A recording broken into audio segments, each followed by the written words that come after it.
So I've always been a seeker for most of my life, and I would say for the majority of that life I simply didn't know how to seek. So therefore I preferred instead to find ways of numbing the present experience or of enhancing the present experience through entheogens, alcohol, etc., etc.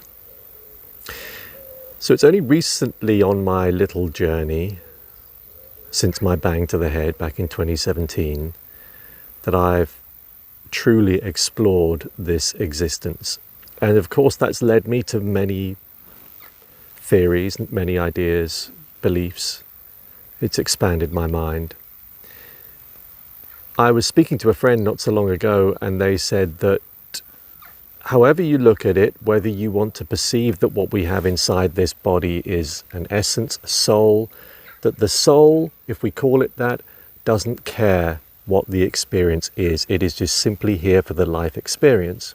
So it's making use of this body, let's call this body the avatar body.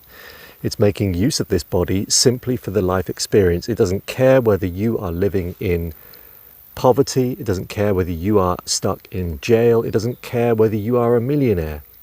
It is purely here for the life experience, which was an interesting concept. One thing I do know is that if you are a seeker like me, then the only way that you can provide a channel of clarity, clarity of mind, clarity of thought, is by optimizing the mind and body as best you can. So in other words, clearing yourself of all the detritus, clearing yourself of the toxicity through nutrition, exercise, breathwork, mindfulness, movement, etc., etc. Because if we are seekers, but yet our body and mind are not running optimally, then we're constantly riding this wave of inspiration, creativity, significant drops as our bodies succumb to indigestion or the need to change neurochemical states. If we can find some way of creating flow, then we're more likely to find answers in our seeking. And there are many in this world that are just happy with their present existence. There are many that are simply happy with what they have. And maybe that is the answer. And if you have discovered that, then I am in awe and envy of that position. I am not there. So I have to seek responsibly answers, or I feel like I need to seek responsibly. And I say responsibly because as a father, there are certain things that I need to be aware of in this seeking that can't in any way affect the life of my child. So, is there a way of responsibly seeking? Yes, I truly believe there is.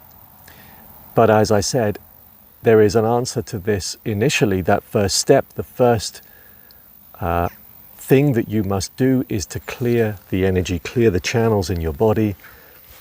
And that can be from a spiritual or purely physiological perspective. And that's kind of what I've been doing for the last few years. And it's only really in the last year or two that I've then begun to seek a more spiritual perspective or understanding. If you are like me and you are a seeker and you've begun to question your existence, you've begun to question whether what you have is enough, then I would urge you to join our community in the 8 Decisions, a community of driven individuals that are seeking more. And the first step in this community is for everyone to step on the path of clearing those channels, clearing the detritus from inside our minds and our body in order to create more energy so that this seeking game becomes one of flow before we move on to the next step in the 8 Decisions. There's a link below if you'd like to join us.